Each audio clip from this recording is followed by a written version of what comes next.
Hello everyone. तो किसी को प्रीवियस एक्सरसाइज में कोई डाउट है?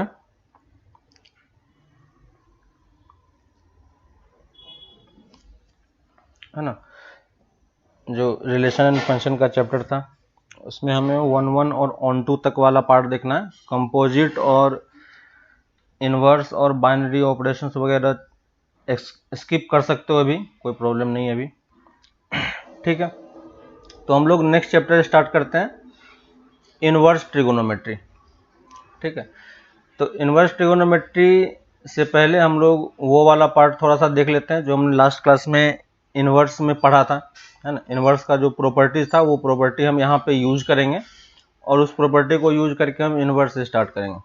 ठीक है, तो इनवर्स के बारे में आपको अच्छे से आइडिया है ना। बस हम उसका ट्रिगोनोमेट्री वाला पार्ट देख रहे हैं, एल्जेब्रिक वाले पार्ट में कैसे इनवर्स कैलकुलेट करना होता है वो आपको पता है। ठीक है, तो इनवर्स में आपको याद है कि अगर हमारा कोई फंक्शन एफ ए से बी डिफाइन है, ठीक है, और अगर ये इसका इनवर्स एग्जिस्ट करता है, इनवर्स एग्जिस्ट कब करेगा? जब ये 1 और ऑन टू होगा, है ना। तो हम ये एज्यूम करके चल रहे हैं कि एफ हमारा क्या है, बाइजेक्टिव फंक्शन है। तो अगर ये बाइजेक्टिव फंक्शन होगा तो इसका इनवर्स हम कैलकुलेट कर सकते हैं। ठीक है, मान लेते हैं कि उसका इनवर्स जी है, तो जी जो होगा वो कहाँ से डिफाइन होगा? बी टू ए में डिफाइन होगा, है ना। तो G is called inverse of F if, ये इनवर्स कब होगा? अगर आप F में G फंक्शन को पुट कर देते हो इस तरीके से, या G में आप F पुट कर देते हो तो भी आपको क्या मिलेगा? X ही मिलना चाहिए, है ना। तो ये एक बेसिक डेफिनेशन था इनवर्स का, इसी को हम यहाँ पे यूज करेंगे। ठीक है, तो आपके पास, हमारे पास जो एक्चुअली में हमें सिर्फ ट्रिगोनोमेट्री का इनवर्स अभी देखना है इस चैप्टर में। तो इनवर्स, ट्रिगोनोमेट्री के इनवर्स निकालने के लिए पहले हमें अपने जो हमारे पास 6 फंक्शन है उन 6 फंक्शन का इनवर्स हमें देखना होगा कैसे कैसे होता है। ठीक है, लेकिन सबसे पहली चीज कि उस फंक्शन का क्या होना चाहिए, वो फंक्शन बाइजेक्टिव होना चाहिए। और आप पहले देख चुके हो कि जैसे साइन वाला फंक्शन होता है y equal to sine x, तो y equal to sine x क्या होता है? बाइजेक्टिव नहीं होता है ना। y equal to sine x, और ये साइन एक्स जो फंक्शन है ये क्या होता है अपने आप में एक, अगर आप ध्यान दोगे तो जो साइन एक्स फंक्शन है वो हमारा क्या है? मेनी वन फंक्शन होता है ना। याद होगा आप, ये क्या होता है? मेनी वन फंक्शन होता है और इनटू फंक्शन होता है ना। जबकि हमें अगर बाइजेक्टिव बनाना है तो हमें क्या 1 और ऑन टू होना पड़ेगा। ठीक है, तो आप साइन का कर्व देखो, साइन का कर्व आपको याद होगा कि इस तरीके से ये मूव करता है ना। तो आपको पता है कि आप इस साइन का हम इनवर्स कैलकुलेट नहीं कर पाएंगे, है कि नहीं? क्यों नहीं कर पाएंगे? क्योंकि ये मेनी वन और इनटू फंक्शन है, तो पहले हमें इसे 1 और ऑन टू बनाना पड़ेगा, है कि नहीं। तो इसके लिए हमें क्या करना पड़ता है कि हम साइन के फंक्शन को इनवर्स हम निकाल सकते हैं, लेकिन एक पर्टिकुलर ब्रांच चूज करना पड़ेगा, है ना। पहले भी हमने देखा था कि y equal to x square जो होता है वो, उसका हम इनवर्स नहीं निकाल सकते, लेकिन एक पर्टिकुलर ब्रांच चूज करने पे, और ये जो फंक्शन है a और b, है ना, ये सेट हमारा इस तरीके से होना चाहिए कि अगर आप इस तरीके से सेट चूज कर लो तो वो बाइजेक्टिव बन जाता है ना। तो जो हमारा y equal to sine x function होता है वो जनरली कहां से कहां डिफाइन होता है? R टू R में डिफाइन होता है। ठीक है, लेकिन हम R टू R में पता है कि ये क्या हो जाएगा? मेनी वन और इनटू हो जाएगा, तो इस वाले पार्ट में हम इसका इनवर्स तो नहीं निकाल पाएंगे, है ना। तो हमें इस जो अपना सेट है उस सेट को थोड़ा सा एडजस्ट करना पड़ता है। तो कैसे एडजस्ट करते हैं? तो हम साइन का क्या करते हैं, ये देखो, -π/2 से π/2, और इसका रेंज कहां से कहां तक होता है? 1 से -1 तक होता है। तो हम सिर्फ क्या करते हैं, इस कर्व का ये वाला पार्ट चूज करते हैं, सिर्फ यहां से यहां तक।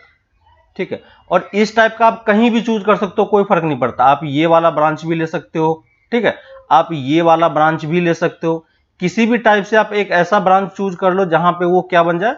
1 और मेनी वन बन जाए, तो आपका काम बन जाएगा। तो बाय डिफॉल्ट क्या होता है कि बाय डिफॉल्ट जो हमारा इनवर्स फंक्शन डिफाइन होता है वो कहां से कहां डिफाइन होता है? इस -π/2 से π/2 के बीच में। तो अगर हमारे पास y equal to sine x function है, और अगर मैं इस फंक्शन को इस फंक्शन को f को मैं -π/2 से π/2 के बीच में से लेके -1 से 1 के बीच में डिफाइन करूं। ठीक है, तो इस पर्टिकुलर केस के लिए ये जो साइन है ये हमारा क्या बन जाता है, बाइजेक्टिव बन जाता है, और आपको ये ग्राफ में दिख भी रहा होगा, है ना। तो इस पर्टिकुलर सेट के लिए जो आपका फंक्शन दिखेगा वो कैसा दिखेगा, एक साइन एक्स का कंप्लीट कर्व हमें नहीं लेना है, सिर्फ हमें ये वाला पार्ट चूज करना है, यहां से यहां तक का, है ना। तो इस कर्व के लिए हमारा जो फंक्शन है ये क्या है, बाइजेक्टिव बन जाता है। तो देखो -π/2 से π/2 के बीच में, और हमने रेंज और डोमेन कुछ इस तरीके से चूज किया है कि हमारा फंक्शन अब बाइजेक्टिव बन चुका है। अब बाइजेक्टिव बन चुका है तो हम इसका इनवर्स कैलकुलेट कर सकते हैं, है ना। और इसका जो इनवर्स होगा, याद होगा आपको कि इनवर्स को हम कैसे लिखते हैं, एफ इनवर्स से लिखते हैं। अब अगर आप एफ इनवर्स कैलकुलेट करोगे तो एफ इनवर्स सेट कहां से कहां डिफाइन होगा, इसके रिवर्स वाले पार्ट में। याद है अभी जस्ट ऊपर किया था हमने कि देखो अगर आपका एफ ए से बी डिफाइन है तो इनवर्स कहां से कहां डिफाइन होता है, बी से ए में डिफाइन होता है ना। तो यहां पे आप देखोगे तो एफ इनवर्स फंक्शन कहां से कहां डिफाइन होगा, -1 से 1 टू -π/2 टू π/2। ठीक है, तो जो आपका साइन इनवर्स फंक्शन डिफाइन होता है, साइन इनवर्स फंक्शन, है ना। यहां पे बस आपको सेट्स के बारे में थोड़ा सा अवेयर रहना और ज्यादा कॉन्शियस रहना इसके लिए। क्यों, क्योंकि जो हमारा ट्रिगोनोमेट्रिक फंक्शन है वो कभी भी 1 1 ऑन 2 किसी भी इंटरवल में नहीं है ना। तो एक पर्टिकुलर इंटरवल हमें चूज करना पड़ता है ना। तो हम साइन एक्स को कहां से कहां चूज करते हैं, साइन एक्स को हम -π/2 से π/2 सेट से लेके -1 से 1 में चूज करते हैं। और इसका जो इनवर्स होता है, इसके इनवर्स को हम कैसे डिनोट करते हैं, साइन इनवर्स एक्स से, है ना। तो साइन इनवर्स एक्स हमारा फंक्शन कहां से कहां डिफाइन होगा, -1 to 1 से लेके -π/2 से π/2 तक। ठीक है, और लास्ट क्लास में एक चीज आपको और बताई थी मैंने कि अगर आपको इनवर्स फंक्शन का ग्राफ दिखाना है तो हम क्या करते हैं, y = x लाइन के अबाउट उसका आप मिरर इमेज ले लो। ठीक है, तो यहां पे अगर आप y = x लाइन ड्रॉ करोगे इसी वाले पार्ट में, ठीक है, देखो ग्राफ वाला पार्ट हमारे सिलेबस में भी नहीं है, लेकिन फिर भी मैं आपको बता दे रहा हूं ताकि आपको समझ में अच्छे से आएगा कि ग्राफ वगैरह कैसे प्लॉट होता है। ठीक है, आपसे ग्राफ पूछा नहीं जाएगा। तो अगर आप इस लाइन y = x के अबाउट इसका मिरर इमेज लोगे तो देखो ये मिरर इमेज कैसे दिखाई पड़ेगा, है ना। अगर मैं यहाँ पे इनवर्स फंक्शन का ग्राफ ड्रॉ करके बता रहा हूं आपको, देखो तो ये वाला पार्ट जो है, रेड वाला पार्ट ऊपर की तरफ चला जाएगा, है ना। तो यहाँ पे जो आपका कर्व बनेगा वो ऐसा बनता है। ठीक है, देखो सेम इस रेड वाले का मिरर इमेज लोगे तो ऐसा कुछ बनेगा। और हमारा सेट अब कहां से कहां डिफाइन होगा, -1 से 1 पे। तो ये वाला पार्ट आपका क्या बन जाएगा, ये वाला पार्ट आपका -1 to 1 बन जाएगा, और ये y एक्सिस पे कहां चला जाएगा, -π/2 से π/2।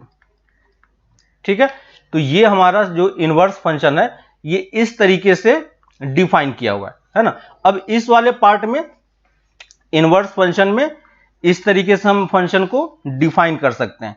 यहां पे हमें एक प्रिंसिपल वैल्यू ब्रांच बताना पड़ता है, ठीक ना। तो क्योंकि अगर कुछ भी ब्रांच मेंशन नहीं है, अभी जस्ट मैंने आपको बताया कि आप कोई सा भी ब्रांच चूज कर सकते हो, ये ब्रांच भी चूज कर सकते हो, ये ब्रांच भी चूज कर सकते हो, ये ब्रांच भी चूज कर सकते हो।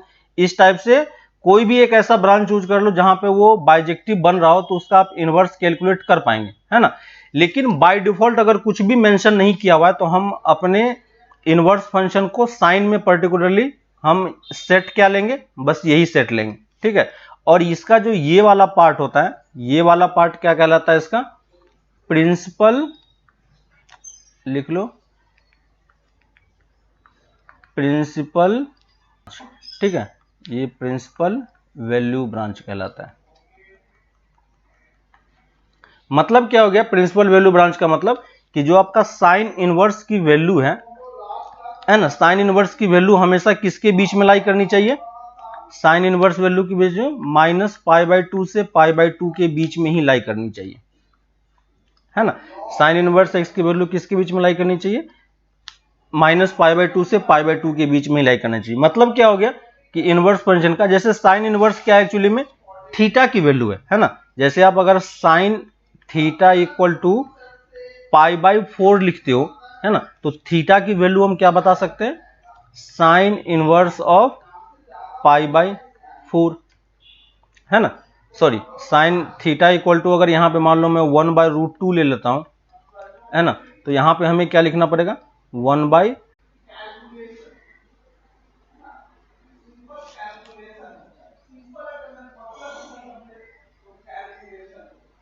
ठीक है। तो मैं ये बोल रहा था कि यहाँ पे जो जैसे साइन थीटा इक्वल टू 1/√2 है, तो थीटा की वैल्यू अगर हम लिखेंगे तो कितना होगा, साइन इनवर्स ऑफ 1/√2, है ना। लेकिन ये जो थीटा है ये वैल्यू कहाँ पे लाई करनी चाहिए आपको, ये -π/2 से π/2 के बीच में ही लाई करनी चाहिए, है ना। तो अगर ये -π/2 से π/2 के बीच में लाई कर रहा है तो इसका मतलब आपका आंसर सही है, ठीक है ना। तो हमें हमेशा यही ध्यान रखना है कि जब भी हमें थीटा की वैल्यू आप कैलकुलेट करो, हमेशा वो किसके बीच में लाई करनी चाहिए, -π/2 से π/2 के बीच में, है ना। और साइन इनवर्स अगर आपको 1/√2 की वैल्यू पूछता है, ठीक है, तो कभी आपसे इस टाइप का क्वेश्चन देता है और पूछता है ना, मान लो आपको कभी इस टाइप से क्वेश्चन दे दिया, है ना, theta equal to sine inverse 1/√2, तो आपको थीटा की वैल्यू पूछेगा कि थीटा क्या है, तो आप क्या करोगे, सिंपली आप क्या करो, इसको सॉल्व करो, साइन इनवर्स को इस तरफ लेके आ जाओ, तो साइन थीटा इक्वल टू कितना हो गया, 1/√2। और जैसे ट्रिगोनोमेट्री में सॉल्व किया था आपने, है ना, ट्रिगोनोमेट्री में कैसे सॉल्व करते थे, इस तरफ साइन थीटा है तो हम इस तरफ भी साइन थीटा लेके आ जाते हैं, तो इस तरफ हम क्या लिख सकते हैं, साइन π/4, तो थीटा की वैल्यू कितनी हो जाएगी, π/4, है ना। और ये जो आप थीटा की वैल्यू निकाल रहे हो, ये थीटा की वैल्यू इस इंटरवल में लाई करनी चाहिए, है ना, इस इंटरवल में लाई कर रहा है, इसका मतलब ये आंसर आपका क्या है, सही आंसर है, ठीक है। जैसे अगर मैं आपको एक और एग्जांपल लेके इसी के थ्रू समझाने का ट्राई करूं कि मैं क्या कहना चाह रहा हूं, मान लो कि अगर किसी ने मुझे क्या किया कि साइन इनवर्स की वैल्यू कुछ और दे दी, ठीक है, जैसे किसी ने मुझे साइन इनवर्स ऑफ -1/2 दे दिया, ठीक है, और पूछा कि यहां पे बताओ इसकी वैल्यू कितनी होगी, ठीक है। तो ये क्वेश्चन है हमारा। अगर किसी ने हमको ये बोला कि साइन इनवर्स इक्वल टू 3, तो फाइंड दी वैल्यू, है ना, तो इसका वैल्यू कितना होगा, हमें ये बताना है कि ये किसके इक्वल है। तो हमें ये पता है कि साइन इनवर्स जो है एक एंगल होगा, और ये चीज किसके बीच में लाई करना चाहिए, -π/2 से π/2 के बीच में, है ना। तो यहां पे देखो आप कि यहां से हम इसको थीटा लिख सकते हैं, है ना, और थीटा इक्वल टू कितना हो जाएगा, है ना, जो भी आपको इनवर्स का फंक्शन दिया हुआ है उसको आप थीटा एज्यूम कर लो, ठीक है। और यहां से देखो आप साइन थीटा क्या लिख सकते हो, sine theta equal to -half, इस तरफ थीटा है तो इस तरफ भी थीटा होना चाहिए, तो -हाफ को हम कितना लिख सकते हैं, π/6, क्लियर है, π/6 लिख सकते हैं। अब देखो कि साइन इनवर्स इक्वल टू -π/6 है, तो अब हमें थीटा की वैल्यू एक्चुअली में बतानी है कि थीटा की वैल्यू कितनी होगी, है कि नहीं। थीटा की वैल्यू हमें यहाँ पे एक्सप्लेन करके उसे बताना है। तो अब सोचो कि यहाँ पे थीटा की अगर वैल्यू हमें बतानी है तो हम थीटा कितना लिखेंगे, है ना। तो थीटा अगर आपको यहाँ पे एक्सप्लेन करके लिखना होगा तो हमें पहले ये देखना होगा जो हमारे थीटा की वैल्यू है वो कहां से कहां लाई करनी चाहिए, -π/2 से π/2 के बीच में लाई करनी चाहिए किसी भी तरीके से, है कि नहीं। तो देखो यहाँ पे मैं इसको दो तरीके से सॉल्व कर सकता हूं, ठीक ना। आपने ट्रिगोनोमेट्री में सेम क्वेश्चन को सॉल्व किया था, तो साइन थीटा इक्वल टू में माइनस को अंदर लेके जा सकते हैं, याद होगा आपको, है ना। इसको मैं -π/6 भी लिख सकता हूं, और क्योंकि ये नेगेटिव है तो इसको मैं साइन पाई प्लस π/6 भी लिख सकता हूं, ठीक ना।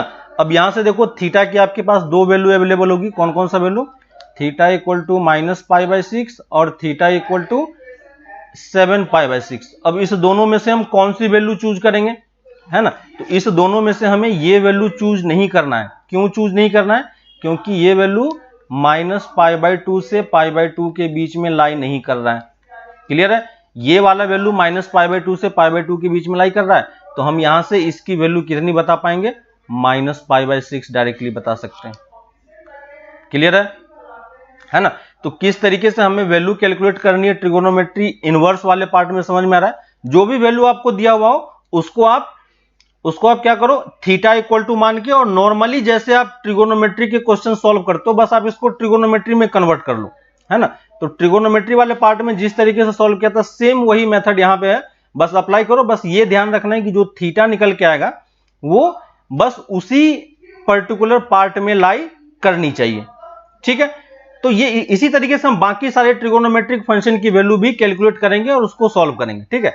लेकिन हमें हर एक ट्रिगोनोमेट्रिक फंक्शन के लिए एक प्रिंसिपल वैल्यू डिफाइन करना पड़ेगा, जैसे हमने यहां पे प्रिंसिपल वैल्यूड ब्रांच बताया है ना। तो ये साइन इनवर्स के लिए ये इस तरीके से डिफाइन है। साइन इनवर्स के लिए ये हमारा क्या हो जाएगा, डोमेन हो जाएगा, और ये हमारा क्या हो जाएगा, रेंज हो जाएगा, ठीक है।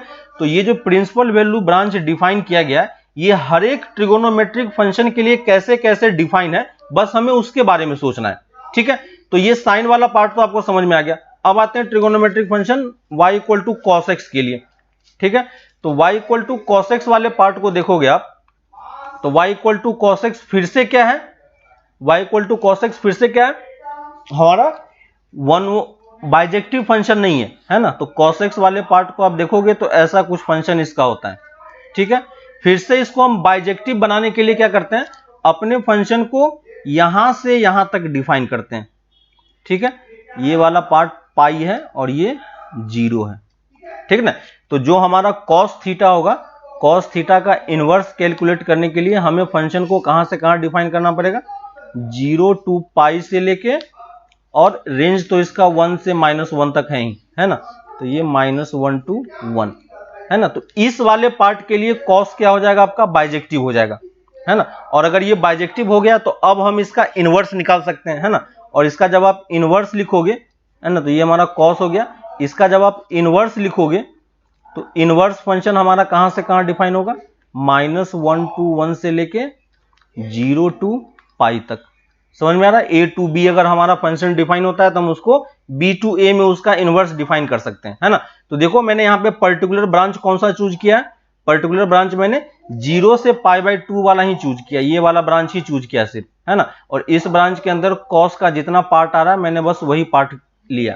इसी टाइप का आप ब्रांच कहीं भी चूज कर सकते हो, ये ब्रांच भी ले सकते हो, ये ब्रांच भी ले सकते हो, कोई प्रॉब्लम नहीं है, ठीक है। लेकिन बाय डिफॉल्ट यही ब्रांच, यही क्या कहलाता है, हमारा प्रिंसिपल वैल्यूड ब्रांच, ठीक है। तो अगर कुछ भी मेंशन नहीं किया हुआ है तो यही हमारा क्या हो जाएगा, प्रिंसिपल वैल्यूड ब्रांच, ठीक है। प्रिंसिपल वैल्यूड ब्रांच, जहां पे हमारा जो इनवर्स फंक्शन का रेंज होगा, है ना, ये वाला पार्ट जो, यही क्या कहलाता है, प्रिंसिपल वैल्यूड ब्रांच। इसका मतलब फिर से जो यहां से थीटा की वैल्यू निकल के आएगी, वो थीटा हमारा कहां से कहां लाई करना चाहिए, 0 से पाई के बीच में ही लाई करना चाहिए, ठीक है। देखो अगर मैं इसी का इनवर्स का कर्व आपको ड्रॉ करके बताऊं तो फिर से हमें करना क्या है कि इस वाले पे y equal to x line draw करेंगे, और y equal to x line के अबाउट हम इसका क्या करेंगे, मिरर इमेज लेंगे, है ना। तो y इक्वल टू एक्स के अबाउट अगर आप इसका मिरर इमेज लोगे तो देखो कैसा कर्व बनेगा। y इक्वल टू एक्स के अबाउट अगर आप इसका मिरर इमेज लोगे तो देखो आपका फंक्शन का ग्राफ कैसा बन रहा है ना। फंक्शन हमारा कहां से कहां डिफाइन होगा, -1 से लेके 1 के बीच में डिफाइन होगा, ठीक है। तो ये देखो आप एनसीईआरटी बुक में भी देख सकते हो, बुक में भी अच्छे तरीके से एक्सप्लेन किया हुआ है ना, कि कहां कहां पे कौन सा फंक्शन कैसे डिफाइन है, ठीक है। तो अगर आप इस वाले फंक्शन का इनवर्स का ग्राफ देखोगे बस, तो हमने y equal to sine x का 0 से पाई वाला पार्ट ले लिया, है ना। और इस 0 से पाई वाले पार्ट के बीच में ये देखो -1 से 1 के बीच में मैं ग्राफ ले रहा हूं, और इसका जब आप मिरर इमेज लोगे, है ना, तो ये वाला पार्ट उठ के कहां चला जाएगा, ऊपर की तरफ यहां चला जाएगा, है ना। और ये वाला पार्ट कहां आ जाएगा, नीचे की तरफ आ जाएगा, है ना। तो ये कर्व जो है वो आपका ऐसे कुछ बन जाता है, देखो, है ना। तो ये हमारा क्या है, ये हमारा पाई हो गया और ये हमारा 0 हो गया, ठीक है।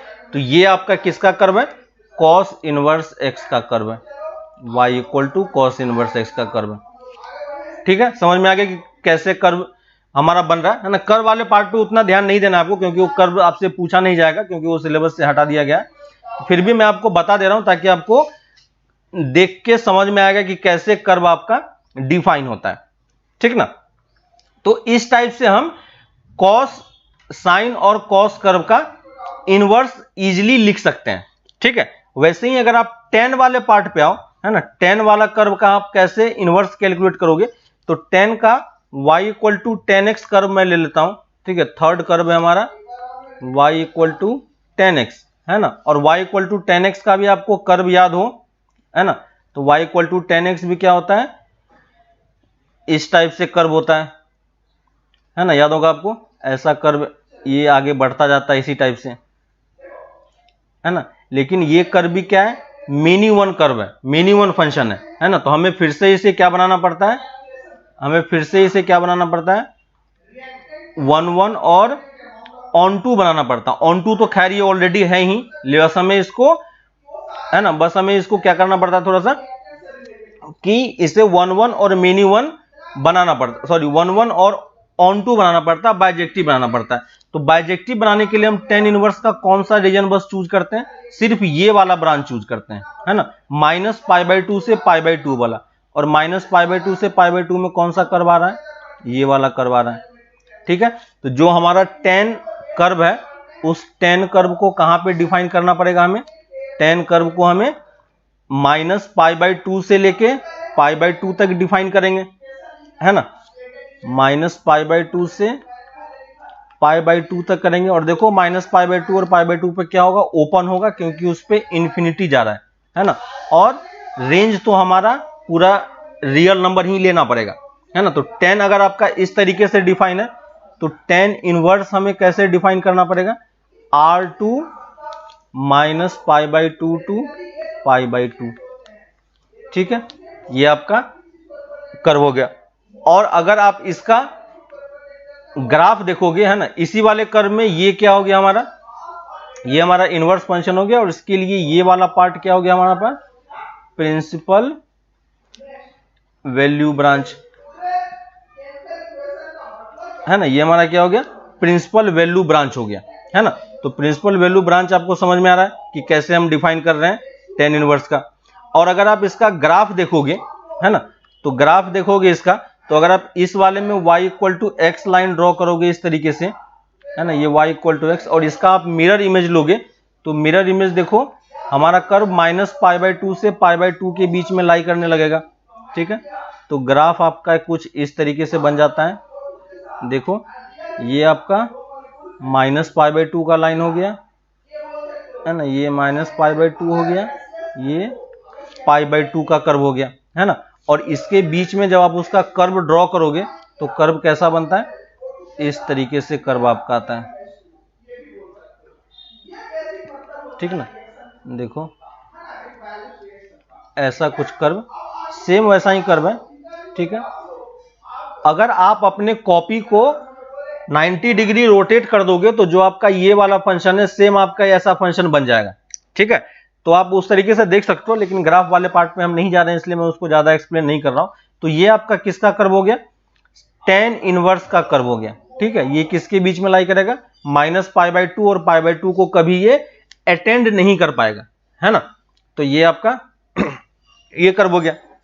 वैसे ही कॉसेक इनवर्स x की बात करते हैं अगर हम, है ना, कॉसेक x की बात अगर करते हो आप, ठीक है, तो कॉसेक x का कर्व कैसा होता है, याद है आपको, है ना, कॉसेक का कर्व याद है आपको। पहले हमें क्या करना होता है, साइन कर्व बनाना पड़ता है, और साइन के टॉप पे हमें क्या बनाना पड़ता है, उसका इनवर्स वाला पार्ट लेना पड़ता है, इस तरीके से, है ना, याद होगा आपको, इस तरीके से हम इसका इनवर्स वाला पार्ट लेते हैं।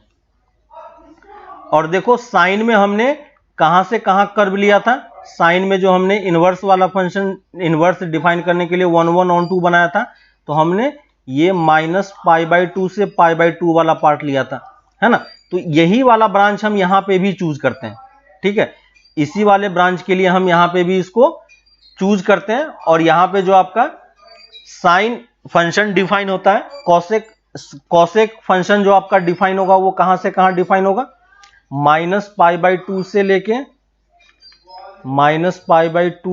π/2 तक, ठीक है। लेकिन आपको दिख रहा होगा यहां पे कि जीरो हमारा क्या है, जीरो हमारा इसमें नहीं है, क्योंकि जीरो पे ये क्या दे रहा है, इंफिनिटी दे रहा है। तो इस वाले इंटरवल में से हमें जीरो को क्या करना पड़ेगा, माइनस करना पड़ेगा, है ना। और रेंज हम कहां से कहां तक लेंगे, रेंज जो उस वाले फंक्शन का रेंज है, कहां से कहां तक होगा, 1 से ऊपर और -1 से नीचे, है ना। तो जो उसका रेंज है बस उसी के सेम रेंज को रखते हैं, तो उसी को आप इस तरीके से भी लिखते हो r माइनस 1 to 1 है ना। और कॉसेक इनवर्स जब आप डिफाइन करोगे तो कॉसेक इनवर्स हमें कहां से कहां डिफाइन करना पड़ेगा, इसका रिवर्स ले लेंगे, तो -1 to 1 से लेके -π/2 to π/2 और इसमें से हमें 0 को माइनस करना पड़ेगा, है ना। तो ये हमारा कॉसेक इनवर्स फंक्शन डिफाइन हो गया।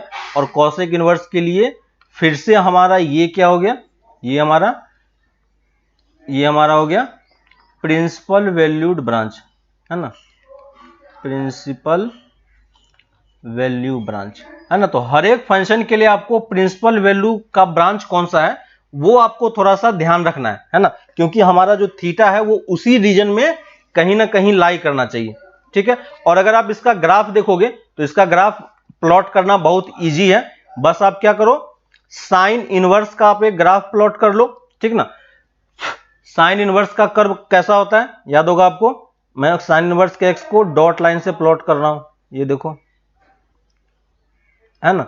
ये देखो साइन इनवर्स का कर्व है कहां से कहां तक, -1 से 1 और ये π/2 से -π/2, ठीक है। और जो इसका एंड वाला पार्ट है जहां पे ये खत्म हो रहा है वहीं से आप नीचे की तरफ कर्व प्लॉट कर दो इस तरीके से, है ना। तो ये जो रेड वाला पार्ट है आपका सिर्फ यही क्या है, कॉसेक इनवर्स एक्स का कर्व है, ठीक ना। ये कॉसेक इनवर्स एक्स का आपका कर्व है, ठीक है। देखो इसी रीजन में ये डिफाइन है, ठीक है। तो है ना, तो ये रेड ब्लैक वाला पार्ट मैं हटा दे रहा हूं, ये ब्लैक वाला पार्ट आपके पास नहीं है, ठीक है। ये देखो, तो ये हमारा जो फंक्शन है ये इसी में है और ये 0 वाला पार्ट हमारे पास नहीं होना चाहिए, तो ये 0 वाले पार्ट को मैंने सर्कल आउट कर दिया, है ना। समझ में आ रहा है आपको।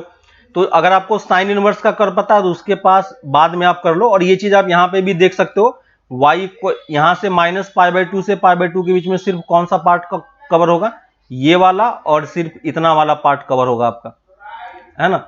सिर्फ यही दोनों पार्ट कवर होगा। इन दोनों का अगर आप y = x के अबाउट, y = x अगर लाइन आप ड्रॉ करते हो इस तरीके से, तो y = x के अबाउट मिरर इमेज लोगे तो ये वाला पार्ट फ्लिप होके नीचे की तरफ आ जाएगा, है ना। तो वो आपको यहां से दिख रहा है। वैसे ही सेक इनवर्स x के लिए भी अगर आप डिफाइन करोगे, है ना, तो सेक पहले हमें सेक को डिफाइन करना पड़ेगा, सेक थीटा को, है ना। तो सेक x हमारा कहां पे डिफाइन होता है, तो सेक वाला कर्व आपको पता है, सेक हम कैसे बनाते हैं, कॉस का कर्व हम प्लॉट करते हैं और कॉस के टॉप पे, है ना, जो उसका पीक वाला पॉइंट है उसके पीक वाले पॉइंट पे हम इस तरीके से इस टाइप से बनाते हैं, है ना। और कॉस वाले में हमने कहां से कौन सा ब्रांच लिया था, कॉस में हमने 0 से π तक का ब्रांच लिया था, है ना। तो यही ब्रांच हम यहां पे भी चूज करते हैं, लेकिन आप यहां पे कॉस सेक का ब्रांच चूज करोगे तो ये दिख रहा है आपको कि ये π/2 वाला पार्ट नहीं होना चाहिए, है ना। ये किस तरीके से होगा, इस तरीके से कुछ होता है कि π/2 पे ये क्या दे रहा होगा, इन्फिनिटी दे रहा होगा। क्यों, क्योंकि π/2 पे 1/cos 0 हो जाएगा तो वो इन्फिनिटी चला जाएगा, ठीक है। तो सेम ब्रांच हम यहां पे भी चूज करते हैं। कॉसेक सेक इनवर्स एक्स के लिए जो हम ब्रांच चूज करेंगे क्या होगा, 0 से π का ही ब्रांच चूज करेंगे, लेकिन इसमें से हमें ये π/2 वाला पॉइंट हटाना पड़ेगा क्योंकि उस पे इन्फिनिटी मिल रहा है हमें, है ना। और यहां से हम कहां डिफाइन करेंगे, इस वाले पॉइंट से हमें कहां डिफाइन करना पड़ेगा, इस वाले पॉइंट से फिर से वही r -1 to 1, ठीक है। अगर आपका ये डिफाइन है तो आप इसका सेक इनवर्स डिफाइन कर सकते हो। और सेक इनवर्स एक्स क्या हो जाएगा, जैसे आपका r -1 to 1 से लेके 0 से π/2 से लेके इसमें से हमें बस π/2 वाला पॉइंट को क्या करना है, हटाना है, ठीक है। और इसी के लिए ये वाला पार्ट इस फंक्शन के लिए क्या बन जाएगा, प्रिंसिपल वैल्यू ब्रांच, है ना। तो हर एक फंक्शन के लिए आपका प्रिंसिपल वैल्यू ब्रांच आपको पता होना चाहिए, ठीक है।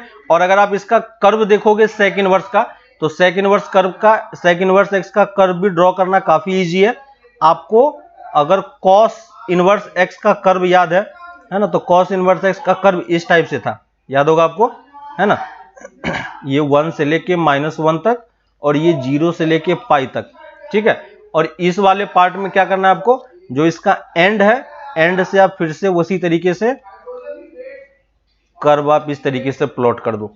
ठीक है, सॉरी यहाँ पे ये नीचे नहीं जाएगा, ये बस इस π/2 वाले पॉइंट को कभी टच नहीं करेगा, है ना। तो ये आपका कर्व बन गया, है ना। और मैं यहाँ पे ब्लैक वाले पार्ट को फिर से हटा दे रहा हूं, तो ये आपका क्या हो गया, सेक इनवर्स एक्स का आपका कर्व बन गया, है ना। तो दोनों सेक इनवर्स एक्स और कॉसेक इनवर्स एक्स का ग्राफ प्लॉट करना काफी इजी है। अगर आपको वो कर्व पता है कॉस का और साइन इनवर्स एक्स का, तो आप इजीली उसको प्लॉट कर सकते हो। ठीक है, उसमें आपको कोई प्रॉब्लम नहीं होगी कभी। ठीक है, फिर आते हैं हम लोग कॉट पे। कॉट वाला फंक्शन देखोगे आप, है ना। तो कॉट वाला फंक्शन कहां पे डिफाइन होता है, कॉट वाला फंक्शन भी क्या होता है, मेनी वन फंक्शन होता है। तो हमें उसका वो वाला ब्रांच चूज करना पड़ता है जहां पे वो 1 1 और मेनी वन बन रहा हो। ठीक है, तो कॉट का कर्व देखो कैसा होता था, कॉट का कर्व जहां पे tan 0 हो रहा था वहां पे कॉट क्या दे देगा, इन्फिनिटी दे देगा, है ना। और जहां पे कॉट जहां पे tan इन्फिनिटी हो रहा होगा वहां पे कॉट क्या दे देगा, आपका इस टाइप से कर्व बन रहा था, याद होगा आपको, है ना। सॉरी इस तरफ से नहीं, इस तरफ से, है ना। 0 पे इन्फिनिटी देगा तो ये आपका ऐसा कर्व बन रहा था, है ना। और इसी टाइप का कर्व ये बार बार आगे भी रिपीट करता है, ठीक ना। लेकिन हम इसका कौन सा ब्रांच चूज करते हैं, फिर से हम इसका एक ही ब्रांच चूज करते हैं, ये वाला 0 से पाई वाला। ठीक है, तो हम कर्व क्या डिफाइन करेंगे, 0 से पाई, और 0 से पाई से हमें r में डिफाइन करना पड़ेगा। तो अगर आपका ये फंक्शन डिफाइन है, अब ये 1 1 और on 2 बन चुका है, तो अब आप कॉट इनवर्स डिफाइन कर सकते हो।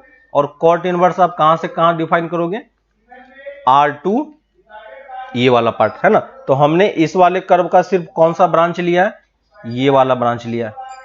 ठीक है, अब देखो इसका अगर आपको इनवर्स का ग्राफ प्लॉट करना है, तो इनवर्स का ग्राफ प्लॉट करना इसके लिए भी क्या है, काफी इजी है।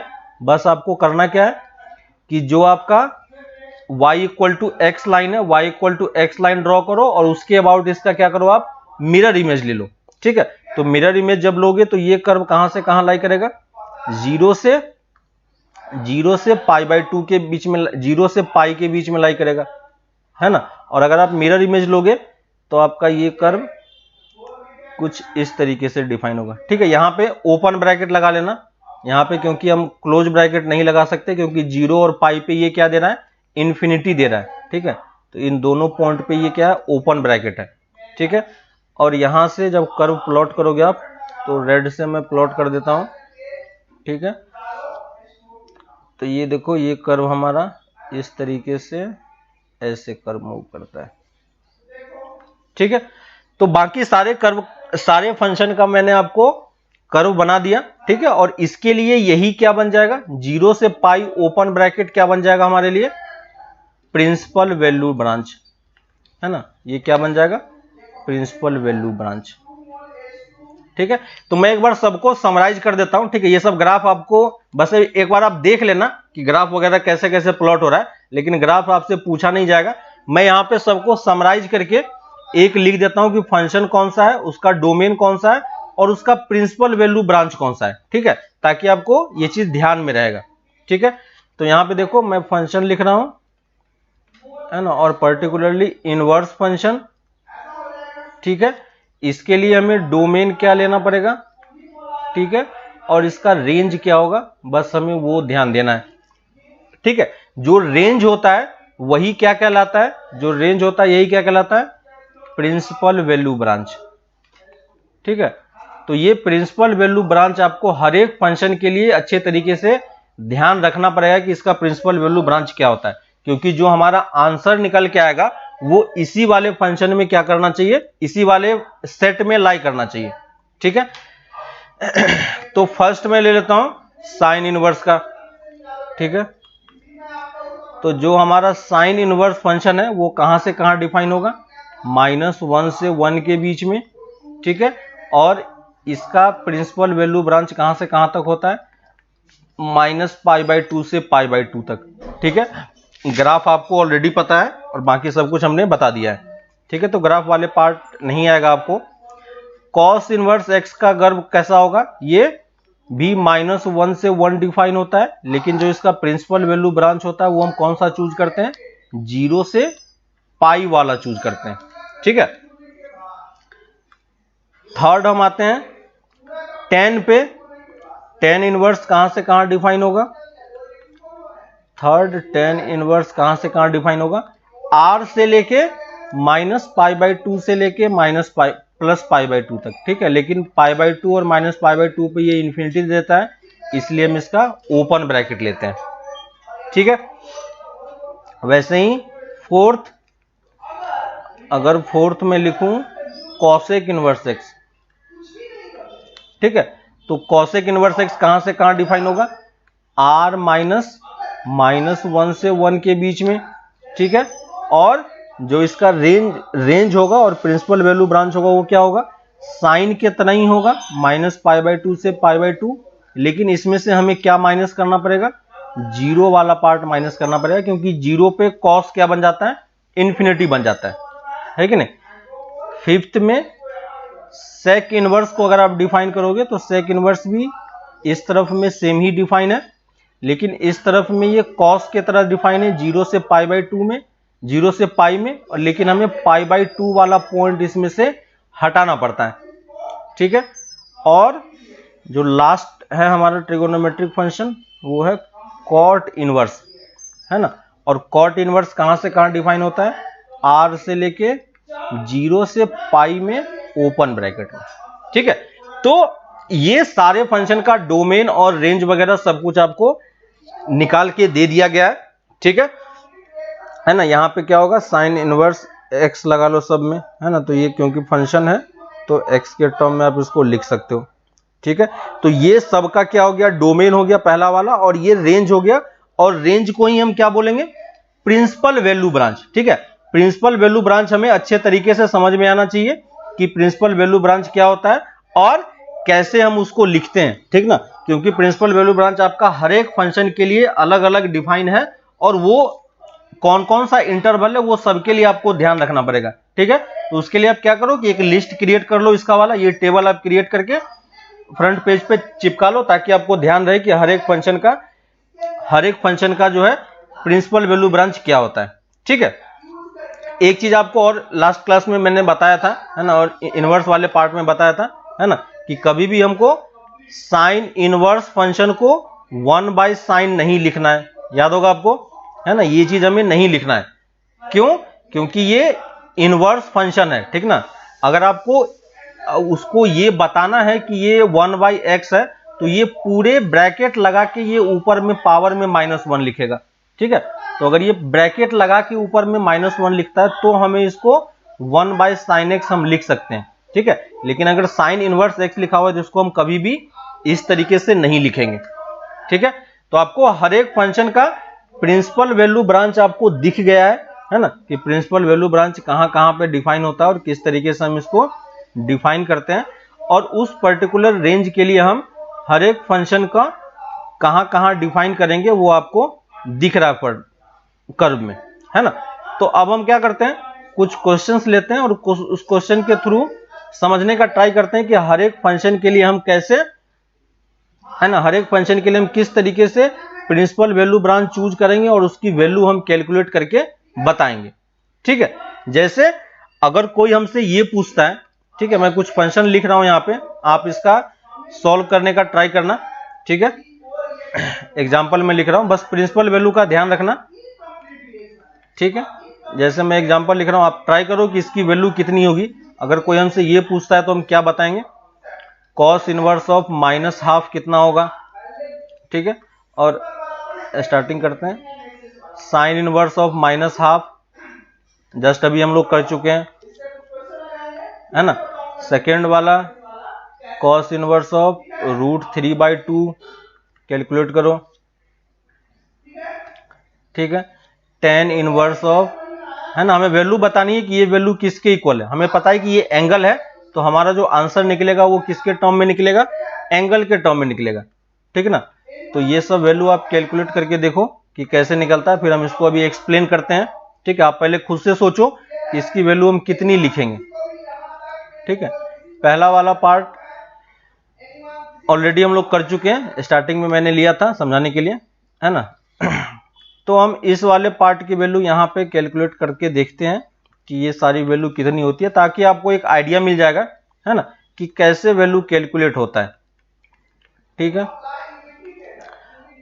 आप लिखो, फर्स्ट का आंसर बताओ कितना होगा। ठीक है, फर्स्ट का आंसर बताओ कितना होगा। Cosec inverse of -2/√3। ठीक है, ये क्वेश्चन हम लोग करते हैं और देखते हैं कि इसकी वैल्यू कैसे कैसे कैलकुलेट होती है और हमें इसमें क्या करना होगा। ठीक है, तो देखो फर्स्ट में क्या करोगे, फर्स्ट का आंसर निकालो, निकल रहा है क्या? फर्स्ट का आंसर निकालो, निकल रहा है क्या? फर्स्ट में देखो, फर्स्ट में हम क्या लिखेंगे, साइन इनवर्स ऑफ -½ है। ठीक है, तो जब भी आपको सॉल्व करना हो, तो अगर आपको डायरेक्टली पता है तो आप लिख सकते हो, लेकिन अगर मान लो आपको समझ में नहीं आ रहा है क्या करना है, तो साइन इनवर्स ऑफ -½ को आप इक्वल टू थीटा मान लो, और यहां से साइन थीटा इक्वल टू हम क्या लिख सकते हैं, -½ लिख सकते हैं, है ना। और यहां से आप थीटा कैलकुलेट करने का ट्राई करो, तो साइन थीटा को हम क्या लिखेंगे, माइनस टाइम्स साइन ऑफ π/6, है ना। और इस माइनस को हमें अंदर लेके जाना पड़ेगा, क्यों? क्योंकि हमारा जो थीटा है वो -π/2 से π/2 के बीच में लाई करना चाहिए। यहां से हम डायरेक्टली इसकी वैल्यू कितनी बता पाएंगे, π/6, -π/6, है ना। कॉस इनवर्स √3/2 कितना हो जाएगा, कॉस इनवर्स √3/2 को हम डायरेक्टली क्या लिख पाएंगे, थीटा लिख पाएंगे। तो कॉस थीटा कितना हो गया, √3/2। तो यहां से थीटा हम डायरेक्टली कितना बोल सकते हैं, रूट कितना हो जाएगा, π/6, है कि नहीं। और ये π/6 है, तो देखो π/6 किसके बीच में लाई करनी चाहिए, 0 से π के बीच में लाई करना चाहिए, है ना। ये चीज आपको हमेशा चेक करना है। तो ये 0 से π/6 के बीच में लाई कर रहा है, इसलिए इसका आंसर कितना हो जाएगा, π/6। ठीक है, tan इनवर्स को हम क्या लिखेंगे, tan इनवर्स भी कहां से कहां लाई करता है, देखो tan इनवर्स भी हमारा कहां से कहां लाई करता है, -π/2 से π/2 के बीच में ही लाई करता है ना। तो इसकी वैल्यू भी आप डायरेक्टली कितनी लिख पाओगे, -π/3 लिख पा रहे हो क्या, देखो लिख पा रहे हो इसका क्या। ठीक है, कॉसेक इनवर्स 2 है। ठीक है, अगर आपको कॉसेक इनवर्स 2 समझ में नहीं आ रहा है क्या करना है, तो हम इसको क्या करेंगे, फिर से यही मेथड यहां पे अप्लाई करेंगे। देखो, है ना, ये मेथड आप हमेशा ध्यान रखना कि कहीं भी कुछ कंफ्यूजन हो तो इस मेथड पे आप चले जाओ। कॉसेक इनवर्स 2 इक्वल टू हम थीटा मान लेंगे, तो 2 की वैल्यू कितनी हो जाएगी, कॉसेक थीटा इक्वल टू 2 हो जाएगा। और कॉसेक को हम साइन में तो कन्वर्ट कर ही सकते हैं, साइन थीटा कितना हो जाएगा, 1/2। और यहां से हम थीटा तो कैलकुलेट कर ही सकते हैं, है ना। तो थीटा कितना हो जाएगा, π/6 डायरेक्टली, क्योंकि ये -π/2 से π/2 के बीच में लाई कर रहा है, तो डायरेक्टली हम इसको लिख पाएंगे। क्लियर है। फिफ्थ में आते हैं, कॉस इनवर्स ½ है। ठीक है, कॉस इनवर्स -½ है, तो कॉस इनवर्स -½ को आप थीटा एज्यूम कर लो, तो कॉस थीटा हम कितना लिख सकते हैं, -½ है ना। और लेफ्ट में कॉस थीटा है, तो राइट में भी हम इसको कॉस π/3 लिख सकते हैं, है कि नहीं। कॉस π/3 लिखा जा सकता है इसको।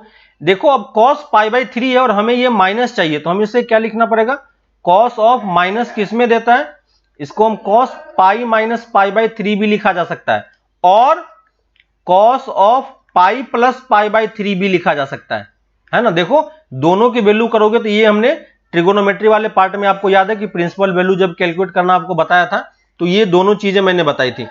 ठीक है, अब देखो कि अगर आप ये लिखोगे तो यहां से हमारे पास दो आंसर आ सकता है। थीटा की वैल्यू क्या आ सकती है, एक ये π - π/3 कितना हो जाएगा, 2π/3, और थीटा की वैल्यू 4π/3। ठीक है, अब इस दोनों में से हम कौन सा आंसर लिखेंगे, ठीक है, इस दोनों में से आप कौन सा आंसर लिखोगे, तो आप मुझे बताओ कि कौन सा आंसर लिखोगे। देखो ये वाला आंसर हम नहीं लिख सकते हैं, क्यों, ये वाला आंसर हम नहीं लिख सकते हैं अरुणिता। 5π/3 किसका है, -π/3 किसका लिखा, चेक करो, -π/3 कैसे होगा।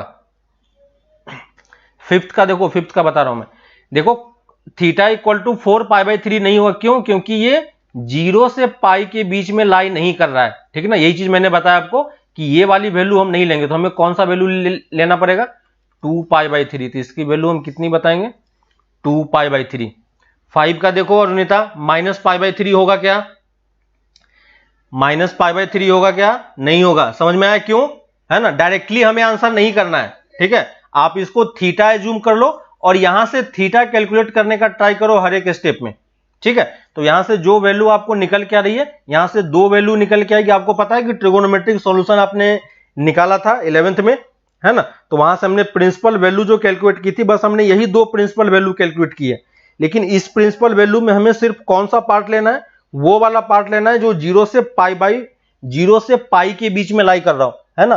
तो जो आपने -π/3 निकाला, क्या वो 0 से पाई के बीच में लाई कर रहा है, नहीं कर रहा है। देखो कॉस इनवर्स का प्रिंसिपल वैल्यू ब्रांच कौन सा है, प्रिंसिपल वैल्यू ब्रांच कौन सा है, 0 से पाई, है ना। तो यही चीज मैं आपको बार बार समझाने का ट्राई कर रहा हूं, ठीक है।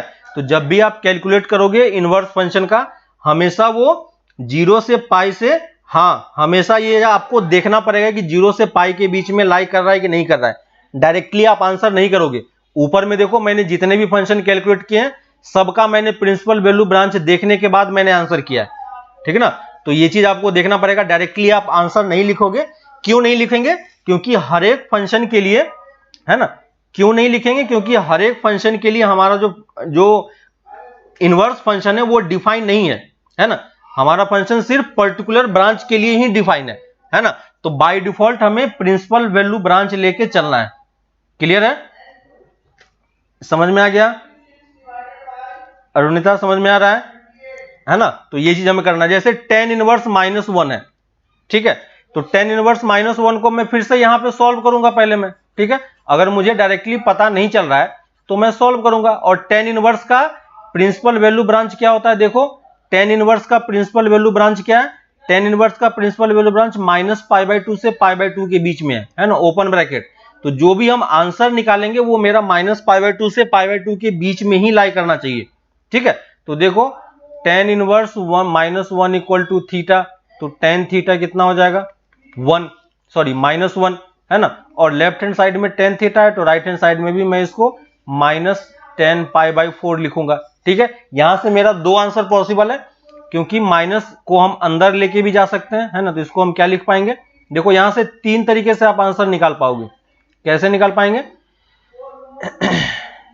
2 ही तरीके से आंसर होगा। एक तो tan -π/4 एक अंदर लेके जा सकते हैं, या नहीं तो tan को हम π-π/4 भी लिख सकते हैं, ठीक ना, π-π/4 भी लिख सकते हैं, ठीक है। तो यहां से देखो थीटा की वैल्यू कितनी आ जाएगी, या तो -π/4 होगा या 3π/4 होगा, ठीक है। और 3π/4 देखोगे तो ये हम आंसर नहीं कर पाएंगे, क्योंकि ये π/2 से बाहर का टर्म हो जाता है ना। तो प्रिंसिपल वैल्यू रीजन में कौन सा फंक्शन लाई कर रहा है ना। तो दोनों में से कौन सा हम आंसर लिखेंगे, और अरुणिता देखो दोनों में से कौन सा आंसर लिखोगे। जब आप आंसर लिखोगे तो कौन सा आंसर लिखोगे, सिर्फ -π/4 ही लिखेंगे, 3π/4 हम नहीं लिखेंगे। क्यों नहीं लिखा मैंने, क्योंकि ये वाला जो है -π/2 से π/2 के बीच में लाई नहीं कर रहा है ना। -π/2 से π/2 के बीच का मतलब क्या हो गया, -90 डिग्री से +90 डिग्री के बीच में, है ना। और 3π/4 कितना हो जाएगा, 45 × 3, है ना। तो इसलिए ये उसके बाहर चला जा रहा है, इसलिए हम इसको इसमें नहीं काउंट करेंगे, ठीक है। तो हमारा आंसर सिर्फ क्या होगा, -π/4 ही होगा। क्लियर है। 7th का बताओ क्या होगा। 7th का जब लिखोगे sec इनवर्स ऑफ -2/√3, ठीक है। तो sec इनवर्स ऑफ -2/√3 लिखेंगे, तो फिर से हमें समझ में नहीं आ रहा, तो मैं क्या करूंगा, फिर से इसको ट्रिगोनोमेट्री में सॉल्व करेंगे इसको मैं, ठीक है। तो यहां से देखो मैं इसको ट्रिगोनोमेट्री में लेके जा रहा हूं, और sec इनवर्स का प्रिंसिपल वैल्यू ब्रांच देखो कहां से कहां लाई कर रहा है, 0 से π/2 के बीच में, है ना, 0 से पाई के बीच में, π/2 को छोड़ के, ठीक है। तो वो चीज हमें ध्यान रखना है। तो देखो sec inverse of -2/√3 equal to theta, तो sec थीटा कितना हो गया, -2/√3। sec में समझ में नहीं आ रहा तो cos में चले जाओ, तो ये -√3/2, है ना।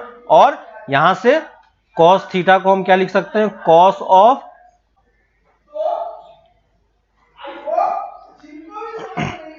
देखो समझ में आया क्या, 1 मिनट, हाँ अब सही आ रहा होगा। देखो ठीक है। तो मैं यही बता रहा था आपको कि देखो कॉस में चेंज कर लिया, तो यहां से थीटा की वैल्यू क्या क्या पॉसिबल है, थीटा की वैल्यू यहां से पाई माइनस पाई बाई 6 कितना हो जाएगा, 5 पाई बाई 6, और पाई प्लस पाई बाई 6 कितना हो जाएगा, 7 पाई बाई 6। ठीक है, तो ये कितना हो गया, ये हो गया। अब इस दोनों में से हम कौन सा आंसर करेंगे बताओ, दोनों में से कौन सा आंसर होगा, ये वाला आंसर में नहीं होगा। क्यों नहीं होगा, क्योंकि ये 0 से है ना, आपने कॉस में कन्वर्ट किया है ना, तो कॉस वाला पार्ट जो सेक वाला पार्ट है थीटा, वो कहां से कहां लाई करना चाहिए, 0 से पाई के बीच में। तो ये 0 से पाई के बीच में नहीं है, 0 से पाई के बीच में क्या है, पाई बाई 6 ही है। तो हम क्या लिखेंगे, 5 पाई बाई 6। क्लियर है, समझ में आ रहा है, समझ में आया, जयश्री, अरुणिता, क्लियर है। देखो नेक्स्ट वाला पार्ट करते हैं कॉसेक इनवर्स वाला। ठीक है, तो कॉसेक इनवर्स को करेंगे फिर से, तो मुझे उसमें समझ में नहीं आ रहा है मुझे, तो मैं किस में चला जाऊंगा, साइन में चला जाऊंगा। ठीक है, तो साइन में चले जाओ, तो फिर से देखो कॉसेक इनवर्स -2/√3 को मैंने थीटा लिखा है ना, तो यहां से देखो साइन थीटा आप क्या लिख पाओगे, मैंने डायरेक्टली यहां पे कन्वर्ट कर रहा हूं √3/2। ठीक है, और यहां से थीटा की वैल्यू आप क्या लिख पाओगे, देखना आप खुद से लिख के बताना। एक तो होगा -π/3 और एक हो जाएगा पाई प्लस π/3। ठीक है, और इस दोनों में से देखो मैं डायरेक्टली सॉल्व करके आंसर लिख रहा हूं, है ना। अब इस दोनों में से कौन सा आंसर हम चूज करेंगे, इसको चूज नहीं करेंगे क्योंकि ये -π/2 से π/2 के बीच में लाई नहीं कर रहा है, तो इसका आंसर कितना हो जाएगा, -π/3। क्लियर है, समझ में आया क्या, समझ में आया क्या कि कैसे हम प्रिंसिपल वैल्यू देख के अपना आंसर कर रहे हैं, है ना। तो ये चीज आपके माइंड में क्लियर होना चाहिए कि कोई भी वो क्वेश्चन दे, हमें एक पर्टिकुलरली ये चीज फिक्स करके चलना है कि हम प्रिंसिपल वैल्यू ब्रांच को ही चूज करना है, बाकी और किसी ब्रांच को चूज करके डायरेक्टली आपको आंसर नहीं लिखना है। ठीक है, क्योंकि डायरेक्टली लिखोगे तो, क्योंकि हमें यह पता है कि हमारा जो फंक्शन है वो हर एक ब्रांच में क्या होता है, वो 1 1 और मेनी 1 1 और ऑन टू नहीं होता है ना, वो क्या होता है हर एक ब्रांच में क्या होता है कि बाइजेक्टिव नहीं होता, इसलिए हमें बाइजेक्टिव वाले ब्रांच से ही वैल्यू चूज करनी है। ठीक है, जैसे मैं एक और एग्जांपल लिखता हूं, ये ट्राई करो इस टाइप का एग्जांपल। जैसे अगर वो आपको ये वैल्यू ऐड करने के लिए देता है, ठीक है, तो कैसे हम ऐड करेंगे, tan 1 plus cos 1 -½ plus sin 1 -π/4। ठीक है, उसने बोला कि मुझे ये वैल्यू निकाल के बताओ क्या होगी। ठीक है, तो हम डायरेक्टली वैल्यू ऐड नहीं करेंगे, क्या करना होगा, हमें तीनों का प्रिंसिपल वैल्यू ब्रांच की वैल्यू कैलकुलेट करेंगे और फिर तीनों को लिखने के बाद ऐड करेंगे। तो tan 1 का प्रिंसिपल वैल्यू ब्रांच कितना हो जाएगा, π/4। समझ में आ रहा है, क्योंकि ये -π/2 से π/2 के बीच में लाई कर रहा है। cos 1 ऑफ -½ कैलकुलेट करोगे, है ना, तो cos 1 ऑफ -½ अभी हम लोग ऊपर कैलकुलेट कर चुके हैं, कितना होगा 2π/3, है ना, ये कितना होगा 2π/3, चेक करना आप। और sin 1 ऑफ -½ की वैल्यू हम कितनी लिख पाएंगे, -π/6, है ना, इसको हम कितना लिख पाएंगे, -π/6। तो अब हम इस सब को ऐड करके अपना फाइनल आंसर जो होगा वो लिखेंगे। ठीक है ना, डायरेक्टली हमें ये नहीं लिखना है कि ये cos 1 -½ है तो -π/3 लिख दिया। ठीक है, इनवर्स में ये पर्टिकुलर चीज आपको ध्यान रखना है कि हमेशा हम प्रिंसिपल वैल्यू रीजन में ही हमें आंसर करना है। अगर किसी और रीजन में लाई कर रहा है तो आपको उसको वहां से सॉल्व करके निकाल के लेके आना पड़ेगा, और फिर आप यहां पे आंसर उसको अपने तरीके से सॉल्व करके लिख के बताओगे। क्लियर है, समझ में आ रहा है क्या। ठीक है, अब ये क्वेश्चन सॉल्व करो, अगर आपको ये दिया जाता है तो। ठीक है, एक दो क्वेश्चन मैं और लिख देता हूं। Sine inverse of 1/2 plus cos 1 of -1/2, निकालो कितनी होगी value. Second example. Third example, cos 1 of -√3/2 plus sin 1 of √3/2। ठीक है, कैलकुलेट करो। है ना। तो हमेशा हमें हर एक फंक्शन का आपको प्रिंसिपल वैल्यू ब्रांच याद भी होना चाहिए, ठीक है, याद तो होना ही चाहिए, क्योंकि एग्जाम में वो चीज दिया नहीं रहेगा, वो आपको खुद से कैलकुलेट करके बताना है, तो वो चीज आप ध्यान रखना थोड़ा सा, ठीक है। तो हर एक फंक्शन का, और याद रखना कोई डिफिकल्ट भी नहीं है, आप क्वेश्चन करते करते आपको ये समझ में आ जाएगा, ठीक है। लेकिन कभी भी प्रिंसिपल वैल्यू ब्रांच के बाहर में कोई आंसर आपको नहीं करना है, ठीक है। वो आंसर करोगे तो फिर आपका आंसर गलत आने लगेगा, ठीक है। तो वो जानबूझ के ऐसा क्वेश्चन देगा जहां पे प्रिंसिपल वैल्यू ब्रांच डायरेक्टली नहीं निकलेगा, थोड़ा सा आपको एडजस्ट करना पड़ेगा, ठीक है। क्वेश्चन नंबर 2 का आंसर कितना आ रहा है? क्वेश्चन नंबर 2 का 9 पाई गलत है। अरुणिता चेक करो, 9 पाई किसका आंसर बताया आपने? पहले वाले का बताया क्या? इसका बताया? चेक करो, 9 पाई नहीं है किसी का आंसर। देखो साइन इनवर्स हाफ की वैल्यू कितना होगा प्रिंसिपल वैल्यू ब्रांच में? साइन इनवर्स हाफ की वैल्यू कितनी होगी? साइन इनवर्स हाफ कितना हो जाएगा? π/6, ठीक है ना। और कॉस इनवर्स ऑफ हाफ कितना होगा?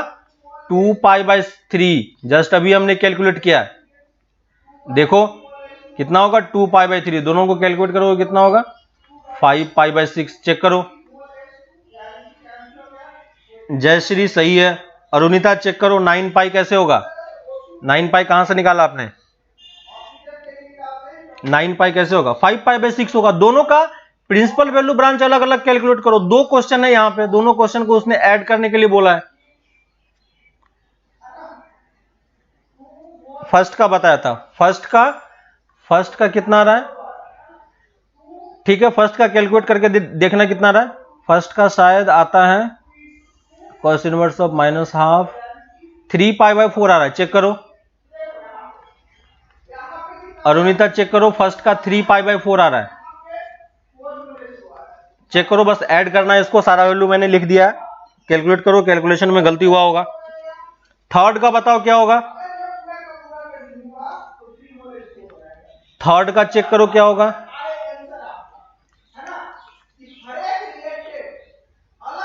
थर्ड का आंसर बताओ कितना होगा?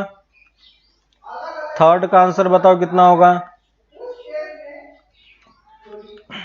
थर्ड का आंसर बताओ कितना होगा?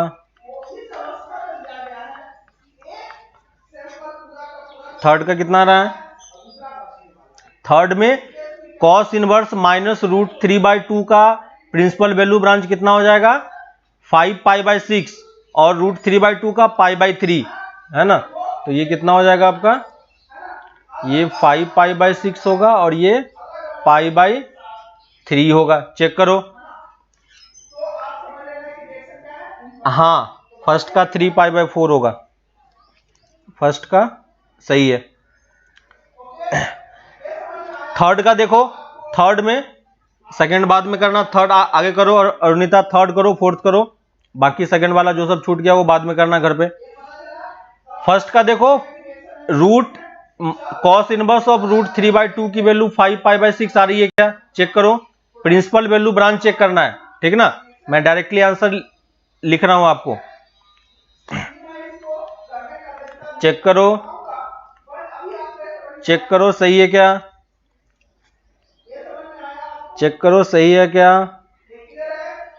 है ना। तो प्रिंसिपल वैल्यू ब्रांच वगैरह ये सब थोड़ा सा हमें सही तरीके से आंसर करके बताना है, ठीक है। कभी भी डायरेक्टली हमें आंसर लिख के नहीं बताना है, ठीक ना। तो ये चीज आप ध्यान रखना कि कभी क्वेश्चन में इस टाइप का क्वेश्चन आता है तो हमें प्रिंसिपल वैल्यू ब्रांच ही आपको लिख के बताना होता है, ठीक है। क्लियर है? देखो थर्ड का आ गया समझ में। थर्ड का आपका π/2 आ रहा है, थर्ड का π/2 आ रहा है।